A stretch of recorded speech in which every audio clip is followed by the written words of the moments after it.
All right, sports fans, how's everybody out there doing? William Martin coming at you one more time here on YouTube with another edition of the 300 Pounds of Sports Knowledge Podcast. Now, with the start of the 2022 college football season right around the corner, there are a lot of questions that need to be answered and addressed. And one question is, who are the favorites to win this year's version of the Heisman Trophy? Now, I want to start with Ohio State quarterback CJ Stroud. This guy is a terrific playmaker from the quarterback position. He finished fourth last year in the Heisman balloting. And, whether it's his arm or whether it's his legs, he knows how to go out there and get the job done. And, especially since Ohio State is expected to have themselves a good season and be in contention for the national championship, I think that is going to allow Stroud to be in the mix all season long. Staying at the quarterback position, I'm talking about the reigning champion in Bryce Young out of Alabama, who is looking to join Archie Griffin as the only players to repeat and win consecutive Heisman Trophy awards. Now, we saw Bryce Young last year light it up for that Alabama offense, throwing to a bevy of receivers, which included Jamison Williams and John Mechie. And the bottom line is he has a very quick release. He has very solid instincts and he's elusive. And that right there is definitely going to help this Alabama offense. And just like I talked about with Ohio State, Alabama is expected to once again be in the mix for the national championship. And of course, Young is going to be playing in plenty of big, high-profile games. So that is going to keep himself relevant in this race. Sticking at Alabama, I'm going to talk about one of Young's teammates on the defensive side of the ball in Will Anderson. Now, Will Anderson finished fifth last year in the Heisman voting, and you actually had two defensive players finish in the top five last year in the voting, Will Anderson along with Aiden Hutchinson. And you think about what Will Anderson can do as an edge rusher. And I talked about this before when I talked about my SEC projections. If Will Anderson was eligible for the draft last year or this past spring, he would have been a top five pick. That's how good he is as an edge rusher. Very high motor, very instinctive as far as a football player goes, and he's a playmaker. Now, he's probably going to see, his fair share of double teams this year, no problem, because if you do that, obviously, you're going to open up things for other players in that front seven like Dallas Turner. But make no mistake about it, I think Will Anderson is dynamic enough to make enough plays for this Alabama defense and keep himself in the Heisman race for the majority of the year. Now, at the running back position, I'm talking about Braelon Allen, the stud coming out of Wisconsin. And it doesn't matter if it's Barry Alvarez.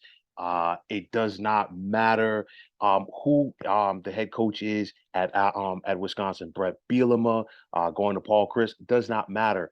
Wisconsin always has themselves a solid running game, a solid offensive line, and running backs that could come through that hole. Whether it's Monty Ball, Ron Dane, Jonathan Taylor, and I can go right down the list of dynamic backs that have run for the red and white over the last 30 years. And you think about what Braylon Allen did last year for Wisconsin on the ground. He's running behind a very solid offensive line. And if Wisconsin can keep themselves in the mix to win the Big Ten championship, obviously Mr. Allen is going to get more recognition and possibly an invite to New York. Sticking at the running back position, you have Bijan Robinson out of Texas. And just like Wisconsin, Texas has a reputation for developing quality ball carriers that is really second to none in the nation. You saw what Bijan Robinson did last year, and of course, his head coach Steve Sarkisian. Doesn't matter for him whether it was at UW, USC, when he was an offensive assistant at Alabama, or of course now at Texas. He always prides himself in running the football, and I think Robinson could have a big season for the Burnt Orange. DTR, and I'm talking about Dorian Thompson Robinson, the dual threat quarterback at UCLA. It's one of those things. If DTR played in the SEC or ACC or Big Ten, more people would talk about him. He's been a playmaker since day one at UCLA. At first, he did not have the talent around him, and that's due to the fact that Chip Kelly was in the process of building his system. We saw this UCLA team have an influx of talent last year, especially from the transfer route, and that really helped this offense. And I think DTR and this UCLA offense can take the next step here in 2022. And if UCLA has themselves a solid season, I think people that are not just on the West Coast will be paying attention to what this young man can do. And finally, another dual threat quarterback, and I'm talking about KJ Jefferson out of Arkansas. And basically, KJ Jefferson is the heart and soul of this Arkansas team. He can do it with his arm, he could do it with his legs. He's a big physical runner as well, and he's also elusive.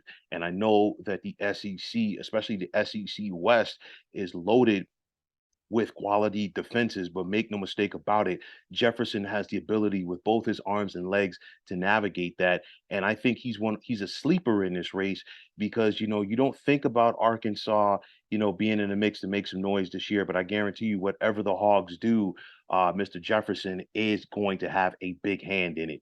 So those are some players to watch for this year's Heisman race. There's always going to be people that come out of nowhere to be in the mix. But nonetheless, I think we're in for an exciting race.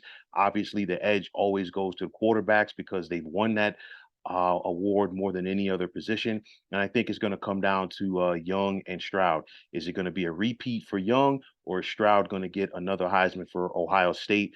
We'll have to wait and see. But folks, that is going to wrap it up. And as always, I want to take this time out to thank you for tuning into the 300 Pounds of Sports Knowledge podcast here on YouTube. I want to take this time out to thank all of you fine folks out there for tuning in. And if you have not already, please feel free to subscribe to this channel. Now, if you're on Twitter, please feel free to follow me at 300 Pounds of Sports. And like I always say, if you follow me, it'll be my pleasure to follow you right back. There's also the sports discussion group on Facebook at the Sports Depot 365. You can check it out, drop a line, and be a part of one of the better sports debating sites going on social media. So once again, fine folks, my name is William Martin. I am signing off, saying take care and have yourselves a wonderful day.